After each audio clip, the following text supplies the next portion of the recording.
you ready for the most amazing, easiest way to make sure your binding is perfect every time?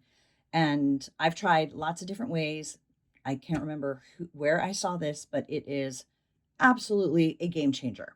So you're going to do your binding all the way around. Leave a long tail on the end. This one has a super long tail because it's just all the extra binding I have to continue these placemats. Leave about 10 inches, 9 to 10 inches between where your binding starts and stops.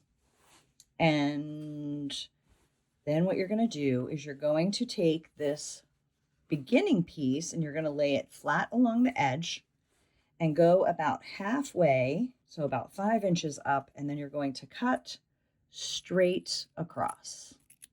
And I know this terrified me the first few times I did it because I was like, if I mess this up, I'm going to have to rebind this. But I promise you it works. I've done it multiple times. Then you're going to take about a 2-inch piece of what you just cut off. Or if you don't have enough, then cut it off of the other end of this. And this will work with any size binding. Oops. Now you're going to open this up. And basically you need it to be wider than this so you can see it. You're going to put the fold so that it is parallel to that cut edge. You're going to line up this edge with that cut edge and you're going to lay that flat. Okay. So we have our bottom laying down. It's flat. That's lined up. This is here. Fold is this way. Now you're going to take your top binding. You're going to lay it down flat. Make sure this doesn't move or you will be rebinding. Okay, you're going to lay it down flat, lining up the edge and come over top of this piece. And now what we're going to do is we're going to cut the top binding like that.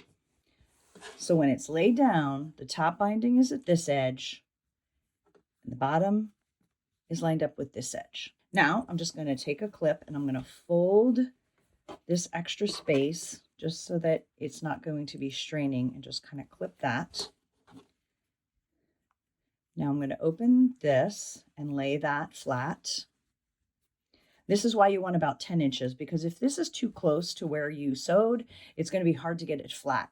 And if that happens, just rip out a little bit of the seam so that you can lay that nice and flat. Then you're going to open this and right sides together. You're just going to put these together, lining up those edges.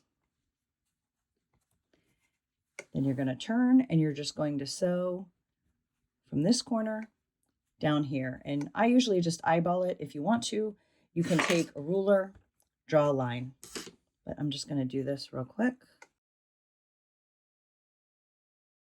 All right, take the clip out, moment of truth. We unfold that and look at that. It is perfect. Now that we double checked that nothing was twisted, we're just going to trim this about 1/4 inch from that stitch line. Going to take it to the sewing machine or to the ironing board. Open that, iron that flat, iron that so it's nice and smooth, and you're just going to stitch along that. And that is how simple it is. Oh my gosh, total game changer. This one little piece of fabric changes everything.